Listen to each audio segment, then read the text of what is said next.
Tech giant Intel is apologizing to China after backlash from Chinese shoppers. At issue, the company's statement about avoiding forced labor in Xinjiang. The first day of lockdowns in Xi'an, the harshest in China so far. Life in the megacity seems to have stopped, except for the long queue of people waiting for virus tests in the snow. The Chinese Foreign Ministry says that Lithuania will be swept into the trash can of history. A Lithuanian lawmaker responds by saying communism is already in the trash can. A new Hong Kong government-backed study finds that 3 doses of the Chinese Sinovac vaccine is not effective at protecting against the Omicron variant. Most of China is vaccinated with Chinese vaccines. And a leading Hong Kong university has dismantled and removed a famous statue from its campus, one that commemorates the victims of the Tiananmen Square massacre.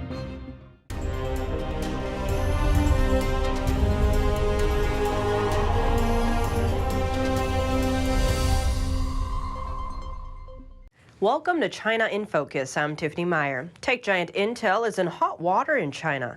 The company is receiving backlash over a statement about forced labor in the Xinjiang region. NTD's Juliet Song reports. An apology from U.S. tech giant Intel is going viral on the Chinese internet. A related hashtag has attracted over 300 million views and over 100,000 discussions. Intel apologized for making statements regarding forced labor in China. In a letter, the company told its suppliers to not source goods from China's Xinjiang region, citing concerns of forced labor there. Xinjiang is located in northwestern China. It's home to 12 million Uyghurs, a predominantly Muslim ethnic minority. Washington says Beijing is committing genocide against them through slave labor, mass detention, and forced sterilization. Beijing denies rights abuses in Xinjiang. Inside China, Intel's letter sparked massive controversy. A Communist Party tabloid says Intel bites the hand that feeds it. China is one of Intel's largest markets. The company made a quarter of its sales there last year, over $20 billion. Following the backlash, the company published an apology on Chinese social media platform Weibo. It says, although our original intention was to ensure compliance with U.S. laws, this letter has caused many questions and concerns among our cherished Chinese partners, which we deeply regret. But for some Chinese internet users, the apology is not enough. One internet user says, "Why should China do business with you since you're so insincere?"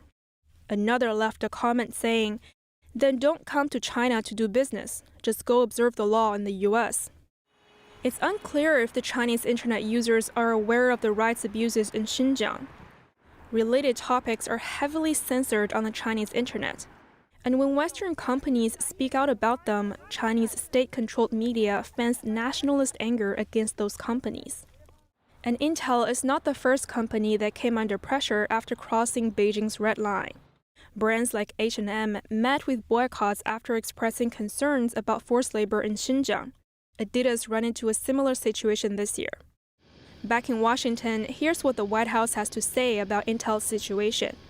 Well, I can't speak to the specific situation with one company, but I can say as a general matter that we believe the private sector and the international community should oppose the PRC's weaponizing of its markets to stifle support for human rights. We also think that American companies should never feel the need to apologize for standing up for fundamental human rights or opposing repression.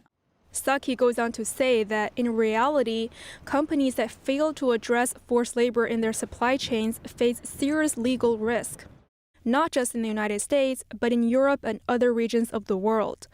Juliet Song, NTD News. The most consequential move so far in holding China accountable for genocide. That's how one lawmaker described a bill the president signed into law today. NTD's Iris Tao has more. It's official. President Biden on Thursday signs into law legislation that bans all imports from China's Xinjiang region. That's the latest in Washington's pushback against forced labor in the region with alleged genocide. The bill passed with unanimous support in both the House and Senate earlier this month, with a bipartisan consensus rarely seen in Congress. The legislation requires the U.S. Department of Homeland Security to create a list of entities involved in Beijing's suppression of its own people, including ethnic minorities. It also establishes a presumption that all goods from Xinjiang were made with forced labor. Evidence has suggested that over 1 million minority Muslim Uyghurs have been forced into re-education camps in Xinjiang. The region is the world's major supplier of cotton for clothing and polysilicon for solar panels. I don't know that it's a surprise. That's the White House on Thursday responding to whether the U.S. is concerned that China will be upset by Biden signing the bill. Earlier this week, Beijing has just issued another round of sanctions against U.S. officials for criticizing the Chinese regime over Xinjiang. We have made no secret of our concerns. The president has spoken to them. We worked and gathered the G7 leaders to sign a statement on this about the human rights abuses in Xinjiang. So I don't know that it's a surprise. Congresswoman Jennifer Wexton calls the new comprehensive import ban the most consequential action Congress has taken to hold China accountable for the genocide of the Uyghurs. Beijing has denied human rights accusations and called for boycotts of foreign brands that publicly cut ties with Xinjiang products in their supply chains. Iris Tao, NTD News. A major Chinese city is just one step away from the highest level of lockdown. 13 million residents have to either stay at home or wait in line for mandatory virus tests. Much of what's happening there is similar to what happened in Wuhan nearly 2 years ago. Here are the details. Xi'an City in central China reported 91 new cases of the CCP virus on Thursday, and the lockdown began on the same day. Video footage shows residents lining up for virus tests in the snow. The measures come just weeks before the Beijing Winter Olympics. Authorities are following the Chinese regime's policy of driving new transmissions to zero. The sudden lockdown is causing massive disruptions to residents' daily lives. Local residents say they have a hard time getting groceries. The city is locked down and there are no supplies. The prices are soaring. It's really hard to get anything.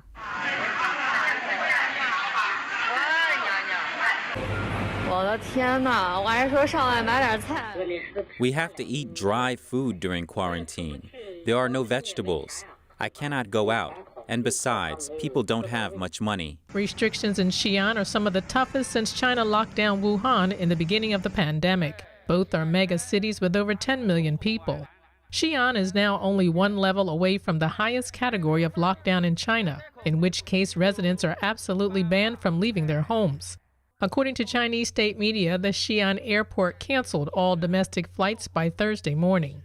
A Lithuanian lawmaker is trash-talking the CCP in a rather literal sense. The chairman of the Lithuanian Parliamentarian Group for Relations with Taiwan tweeted this. It reads, "The Chinese Communist Party is threatening to sweep Lithuania into the trash can of history," which is ironic because that's where communism already is. The tweet is in response to a remark from the Chinese Foreign Ministry on Monday. A reporter asked Beijing to comment on the Lithuanian agricultural minister's potential visit to Taiwan. The Chinese foreign minister said that Lithuania will be swept into the trash can of history if the country colludes with Taiwan independence forces. Relations between Lithuania and China deteriorated in recent months. That's after the Baltic state allowed Taiwan to open a de facto embassy there using the name Taiwan. A fresh study by the University of Hong Kong found that 3 doses of China's Sinovac vaccine are ineffective against the Omicron variant. The Hong Kong government partly funds the study. Findings show that a 3rd dose of Sinovac doesn't produce enough antibodies to protect against Omicron. The study also analyzed the effectiveness of a 3rd dose of the Pfizer vaccine. It found the Pfizer booster generated protective levels of antibodies against the new variant. This latest study comes after a previous one by the same university. The previous study found that 2 doses of Sinovac didn't produce enough antibodies to defend against Omicron. The Omicron variant has already been discovered in China, and the majority of Chinese citizens have been vaccinated with either China's Sinovac or Sinopharm vaccines. The Chinese regime is sending a warning to celebrities. Local tax authorities in 8 regions, including Beijing and Shanghai, released an ultimatum to celebrities and live streamers on Wednesday. The agencies are asking celebrities to proactively rectify their tax-related problems, saying if they fail to comply, there will be serious consequences. This comes after authorities fined China's top live streamer via a record $210 million for tax evasion. The ultimatum says the deadline is the end of this year. Current affairs commentator Zhang Jiangping from China's Jiangsu province told U.S.-based outlet Radio Free Asia what he thinks. He says it doesn't seem very proper to call out potential tax evaders through a political movement. He says this is contrary to the rule of law. And are tax evaders in China going to face criminal charges? Tax authorities in Hangzhou City quotes the criminal code, saying there is the possibility. China affairs analyst Tang Jingyuan says now that the Chinese economy is not doing so well, the regime is trying to clamp down on businesses in order to make revenue. Chinese authorities previously warned for people to prepare for tough times. Tang says the regime is targeting some high-income earners in such an economic environment. A leading Hong Kong university has dismantled and removed a statue from its campus. For more than 2 decades, the statue has commemorated the victims of the Tiananmen Square massacre. The Danish sculptor who created the piece says he is totally shocked, and he will be claiming compensation for any damage. A famous statue commemorating the lives lost during China's Tiananmen Square crackdown has been removed from Hong Kong University. Late on Wednesday night, security guards placed yellow barricades around the 26-foot-high copper sculpture called the Pillar of Shame. The artwork is one of the few remaining public memorials in the former British colony to remember the bloody crackdown in 1989. It features anguished human torsos to represent the pro-democracy protesters killed by the Chinese authorities. The Tiananmen incident remains a taboo subject in mainland China, where it cannot be publicly commemorated. I don't think people would expect this thing will happen in the university, so-called, with the most freedom of expression or freedom of speech. And they try to become the first one to remove every history or parts of history inside the campus. Several months ago, the university sent a legal letter to the custodians of the statue, asking for its removal. In a statement, HKU said that no party had ever obtained approval to display the statue on its campus. It also called the statue fragile and said it posed potential safety issues. I'm the owner of the statue. But the Danish sculptor behind the piece has hit out at the institution. Jens Gauschutt said in a statement he was totally shocked at the move against his private property and that he would claim compensation for any damage to the sculpture. The removal of the statue is the latest step targeting people or organizations affiliated with the sensitive June 4, 1989 date and events to mark it. China has moved to create a rare earth industry giant. That's by merging 3 of the country's leading rare earth producers into one. The Chinese regime would directly control the new company. The move could help China tighten its control over the global rare earth industry. And China is already a dominant player. It controls 80% of the global rare earth supply. Rare earth is important because it is essential for making high-tech products. For example, the U.S. needs rare earth to make laser weapons, cell phones, and airplanes. But the U.S. gets 80% of its rare earth from China. Given the tension between the U.S. and China, there's been growing concerns over relying on China for this strategic resource. And Japan has already gotten a taste of that. In 2010, China cut off rare earth exports to Japan following a diplomatic dispute, although it lifted the ban about a month later. The U.S. is on the move to diversify its rare earth supply chain. Earlier this year, the Pentagon gave an Australian company over $30 million to build a rare earth plant in Texas. The U.S. and Japan are reportedly formulating a plan in case of a crisis over Taiwan. This comes not long after a former Japanese prime minister said that an emergency for Taiwan is an emergency for the U.S.-Japan alliance. NTD's Don Ma has more. The US and Japan have come up with a draft of a contingency plan in case China invades Taiwan. That's according to Japan's Kyodo News, citing Japanese government sources. The news outlet says the plan involves the US Marine Corps setting up temporary attack bases on Japanese islands. These bases will be situated on the Ryukyu Island chain. The island chain stretches from Japan to Taiwan. The U.S. bases will tackle the initial stages of a Taiwan crisis by deploying troops, and the Japanese self-defense forces will give logistical support, such as providing ammunition and fuel supplies. The news outlet says that Japan and the U.S. will formalize an operation plan in January next year. This news comes not long after a former Japanese prime minister said that the U.S. and Japan need to take a potential invasion of Taiwan seriously. There is no question that a Chinese invasion of Taiwan would impose a significant risk to the land of Japan, both geographically and spatially. A Taiwan emergency is a Japanese emergency, and therefore an emergency for the Japan-U.S. alliance. Japanese Kyodo News explains under what conditions the U.S. military will set up bases. They say it will happen if the Japanese government determines that a conflict between China and Taiwan would threaten Japanese security. If Japan determines there is a security threat, the U.S. military would deploy artillery rocket systems to a temporary base location.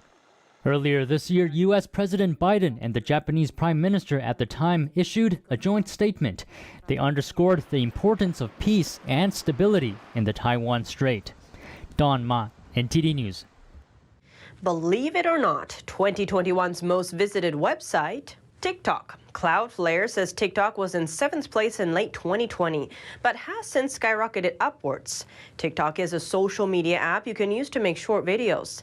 It's owned by a Chinese company called ByteDance. That's raised concerns about national security. The Trump administration tried to ban it. Second and third place went to Google and Facebook, followed by Microsoft, Apple, Amazon, Netflix, YouTube, and Twitter.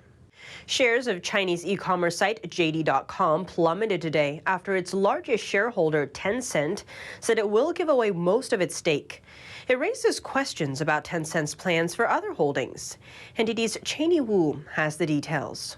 Shares of Chinese e-commerce site JD.com plunged as much as 11% today in Hong Kong, before closing down 7%, one of its biggest daily drops since it debuted in the city last year. Meanwhile, its biggest shareholder, Tencent stock, rose 4%. This comes after Tencent said Thursday it'll transfer about $16.4 billion worth of its JD.com stake to shareholders. It slashed Tencent's holding in JD.com from around 17% to 2.3% now. I think it's a smart idea to give those wealth back to its shareholders, so you become not so big of a target. It's probably going to accelerate its divesting activities, in other companies. So it won't be too prominent in the eyes of Chinese government. Recently, Beijing's been clamping down on tech firms, trying to control their growth overseas and their market power domestically.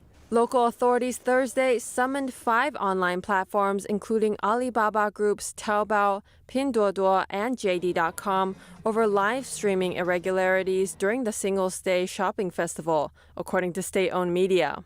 Business professor and Chinese expert Frank Xie says right now China's economy is crumbling, and this is one way for the regime to bring in more revenue. Grab money from private sectors, companies like Tencent and others. After Tencent reduced its stake, now Walmart is JD.com's biggest shareholder, owning a 9.3% stake. Xie warns that investors need to rethink their investment in big Chinese companies. The American companies, the American public or investors should be really careful about the Chinese economy and really consider some exit strategies now. JD.com said the two companies would continue to keep their strategic partnership agreement, though Tencent executive director and president Martin Lau will step down from JD.com's board immediately. Chenny Wu, NTD News. As supply bottlenecks leave businesses struggling to get supplies, we follow one Chinese-made computer game controller from the production line to a warehouse in the U.S. And it proves no easy journey. NTD's Cheney Wu reports. The news is full of stories about supply bottlenecks, about how firms can't get goods from production lines to store shelves. We followed one Chinese export to see what that really means. These game controllers start life in a factory in China's Guangdong province. From there, they go onto ships headed for the United States' final destination, Big name stores like Best Buy and Walmart. Or at least that's the theory. The reality now is much more complex, with supply chains thrown into chaos in the wake of the pandemic. Fraser Townley owns manufacturer T2M.